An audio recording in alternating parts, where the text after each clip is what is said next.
सुप्रभात। Hindi class 11th commerce. जैसा कि हम कल राजस्थान की रजत बूंदे के तहत पढ़ रहे थे, उसमें बचा हुआ पार्ट आज पढ़ेंगे। देखिए, बताया जा रहा है कि रेत के नीचे सब जगह खड़िया की पट्टी नहीं है। मैंने पहले ही बताया कि राजस्थान का जो मरुस्थलीय क्षेत्र है, राजस्थान की जो भूमि है, उस भूमि के नीचे हर जगह खड़िया पत्थर की परत नहीं पाई जाती है। वो कुछ जगहों पर ही पाई जाती है। जिन जगहों पर पाई जाती है वहीं पर कुएं का निर्माण चलवांजी या चजारो जात के द्वारा किया जाता है। तो चलवांजो या चजारो जात के द्वारा राजस्थान के ऐसे क्षेत्र में जहां भूमि के नीचे खड़िया पत्थर की प्लेट चलती है, वहां कुएं का निर्माण करके अमृत तुल्य पानी को प्राप्त किया जाता है। तो कुएं इसलिए पूरे राजस्थान में नहीं मिलती है क्योंकि वो खड़िया पत्थर की प्लेट या परत जो है राजस्थान की पूरी भूभाग पर नहीं है। वो यदा कदा कहीं कहीं पर पट्टी के रूप में चलती है। कह रहा है कि चूरू, बीकानेर, जैसलमेर और बाड़मेर के कई क्षेत्रों में यह पट्टी चलती है। राजस्थान के कई जिलों का नाम दे रहा है। चूरू है, बीकानेर है, जैसलमेर है और बाड़मेर। इन जिलों में ये खड़िया पत्थर की परत चलती है, मिलती है, और इसी कारण वहां गांव-गांव में कुइयां ही कुइयां हैं। जिस क्षेत्र में वो प्लेट चलती है उस क्षेत्र में कुइयों का निर्माण देखा जा सकता है। और इन गांवों में कुइयां 30-40 से लेकर के 100-150 तक मिल सकती है, जहां जैसी आबादी होती है। जैसलमेर जिले के एक गांव खड़ेरों की ढाड़ी में तो 120 कुइयां थी। लेखक कह रहा है कि मैंने राजस्थान का एक जिला है जैसलमेर, उस जैसलमेर के एक गांव में जिसका नाम है खड़ेरों की ढाड़ी में तो 120 कुइयों को मैंने देखा। लोग इस क्षेत्र को 6 BC के नाम से जानते हैं। 6 BC का मतलब क्या है? 6 20 × 6 = 120। इसलिए 6 BC नाम पड़ा है 120 कुइयां होने के कारण। पूछ सकता है एक नंबर में कि राजस्थान के किस जिले को 6 BC के नाम से भी जाना जाता है, या राजस्थान के जैसलमेर के किस जिले में 6 BC कुइयां पाई जाती हैं या 6 BC क्षेत्र के नाम से जाना जाता है। यस बेटा।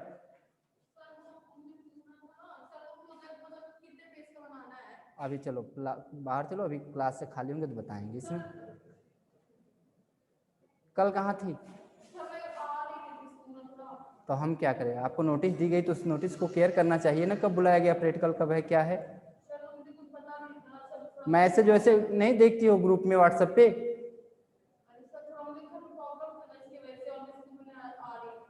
चलो अभी बाद में हमसे मिल लेना।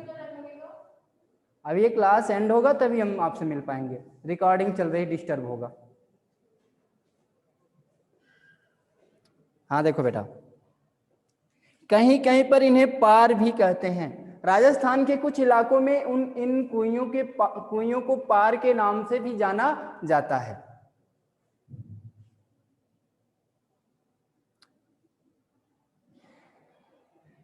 जैसलमेर तथा बाड़मेर के कई गांव पार के कारण ही आबाद हैं। मतलब जैसलमेर के कई गांव जो हैं ये कुइयां होने के नाते ही आज आबाद हैं, सुरक्षित हैं। अगर कुइयां नहीं होती, पानी पीने को नहीं मिलता, तो ये गांव आबाद नहीं होते, बल्कि गांव क्या नाम है, जंगल में तब्दील हो जाते, या ये कह लो कि वीरान हो जाते, निर्जन हो जाते। और इसलिए उन गांवों के नाम भी पार पर है। जैसे जानरे आलो पार, सिरगू आलो पार। पार मतलब कुइयों को राजस्थान में कहीं कहीं पर पार के नाम से भी जाना जाता है। तो जहां पर कुइयों को पार के नाम से जाना जाता है, वहां पर उस गांव का नाम जो है पार के साथ ऐड कर लिया जाता है। अलग अलग जगहों पर खड़िया पट्टी के अलग अलग नाम हैं। और जो खड़िया पट्टी चलती है राजस्थान के भूभाग के नीचे, उसको भी अलग अलग क्षेत्रों में अलग अलग नामों से संज्ञायित किया जाता है, जाना जाता है। जैसे कहीं पर इसे चारोली नाम दिया गया है, तो कहीं पर धाधड़ों के नाम से जानते हैं, तो कहीं पर बिट्टू रोबल्लियों के नाम से भी जानी जाती है। तो कहीं पर इस पट्टी का नाम केवल खड़ी भी है, और इसी खड़ी के बल पर खारे पानी के बीच मीठा पानी देती खाड़ी रहती है कुएं। कह रहा है कि जो पत्थर की प्लेट है वह राजस्थान में क्षेत्र विशेष में जगह जगह अलग अलग नामों से जानी जाती। मतलब कहावत है, कोस कोस पे बदले पानी, चार कोस पे बानी। थोड़े से भूभाग में हट के जाओगे तो आपको पानी में चेंजिंग आएगी, और 4 कोस हट जाओ इधर अपने सेंटर से, पूरब पश्चिम उत्तर दक्षिण, तो वहाँ की बोलियों में भी आपको फर्क मिलेगा। हर क्षेत्र में बोलियों में क्षेत्रीयता का असर दिखाई देता है।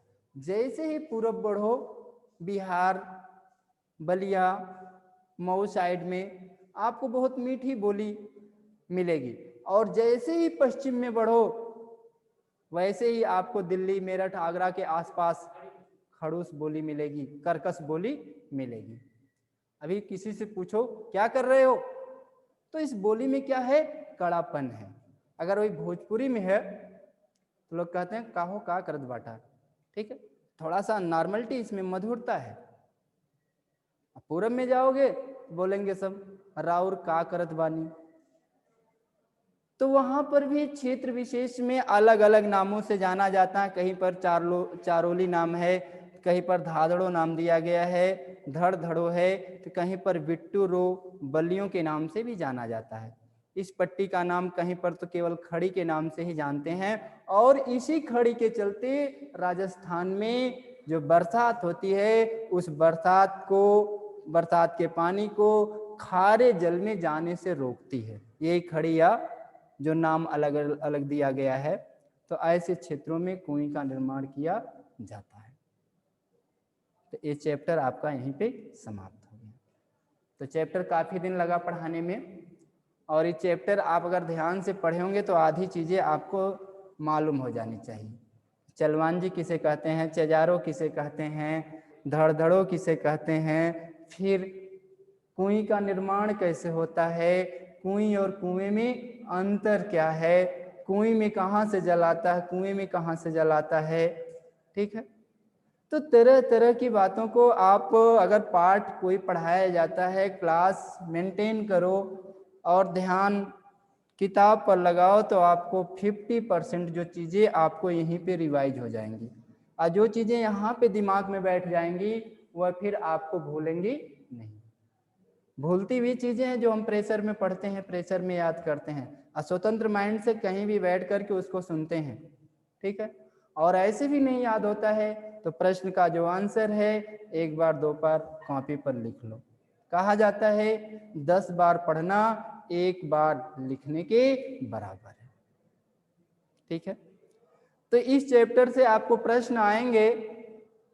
तो पहला प्रश्न बनता है, एनसीईआरटी की बुक से है कि राजस्थान में कुएं किसे कहते हैं, इसकी गहराई तथा व्यास, गहराई और व्यास तथा सामान्य कुओं की गहराई और व्यास में क्या अंतर है। तो आपको पता है राजस्थान में कुएं किसे कहते हैं, लिखेंगे राजस्थान के जिन क्षेत्रों में भूमि के नीचे खड़िया पत्थर की प्लेट चलती है, ऐसे क्षेत्रों में बरसात का जल खड़िया पत्थर की प्लेट पर आके रुका रहता है, भूगर्भ में जाने से बच जाता है।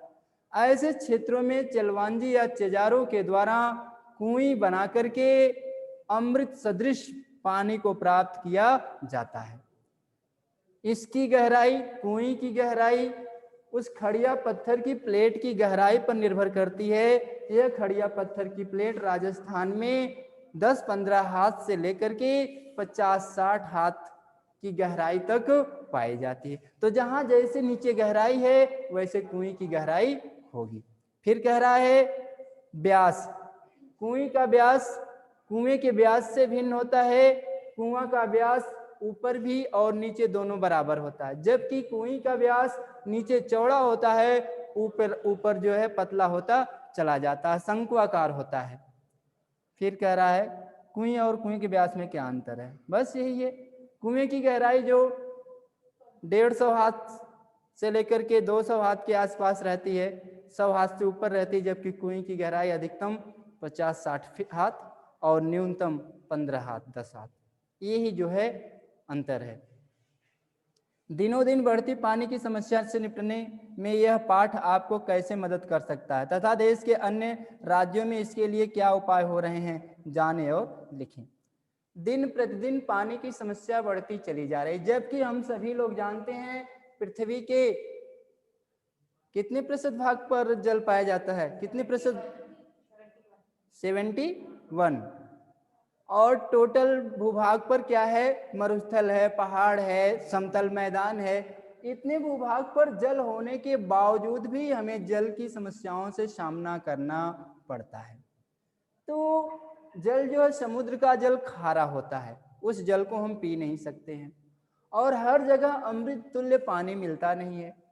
तो हर जगह पानी अवेलेबल हो, उपलब्ध हो, इसके लिए हमारी और आपकी भी जिम्मेदारी कुछ बनती है कि जल संरक्षण पर ध्यान दें, बेवजह का जल बर्बाद न करें।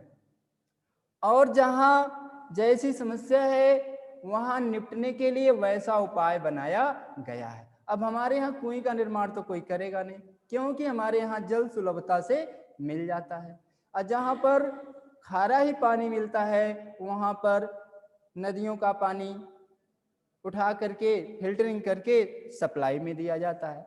तो हम एक नागरिक हैं, एक युवक हैं, कर्णधार हैं, देश के भावी नागरिक हैं, तो हमारा भी ये दायित्व बनता है कि हम जो पानी संरक्षण की तरह तरह के उपाय हैं उसको अमल में लाएं और नए नए संरक्षण के उपाय को खोजें।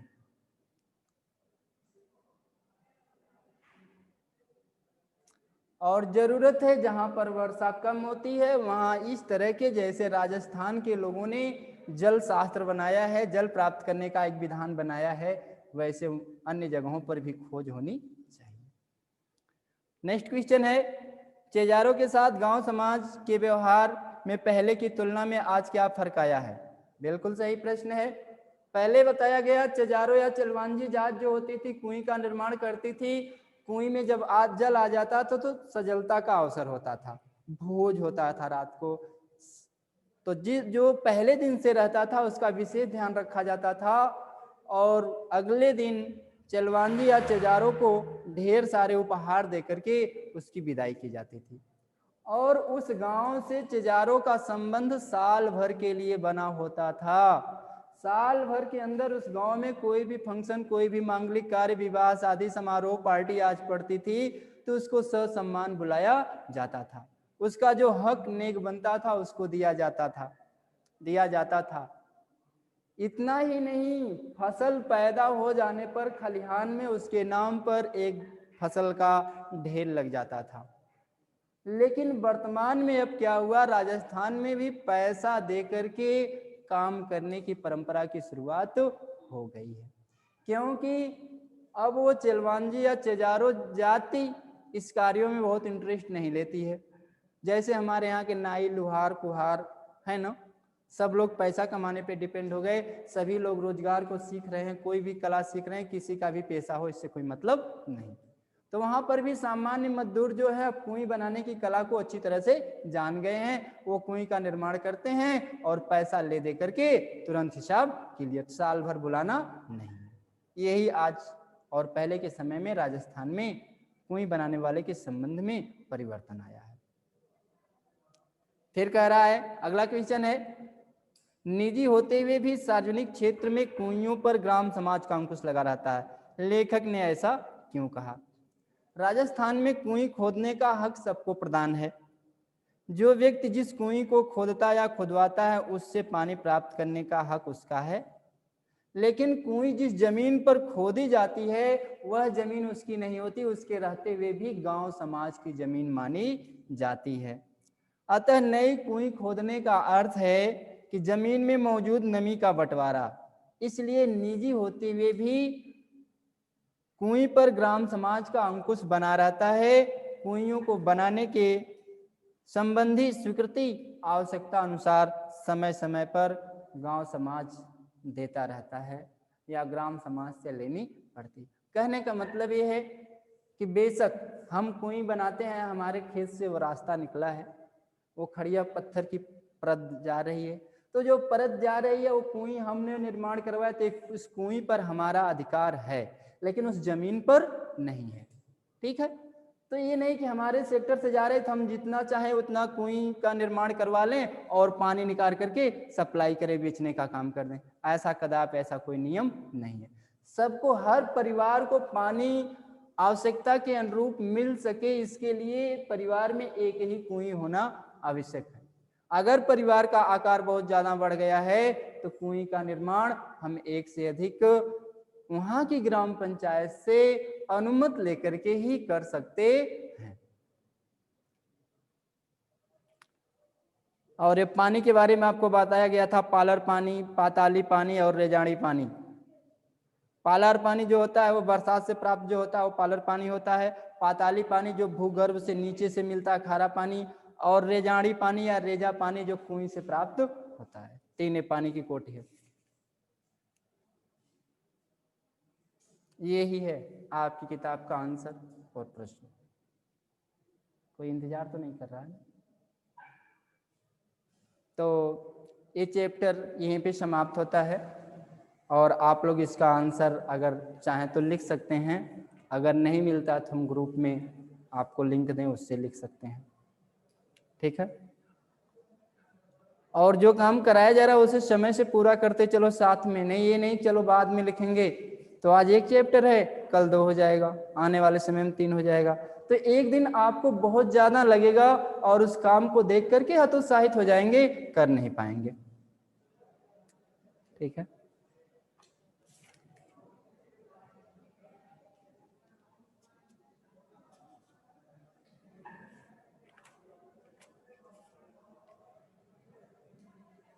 ना तो रिकॉर्डिंग बंद कर दो। हो गया होगा 15 मिनट 20 मिनट, केवल रिकॉर्डिंग बंद करना।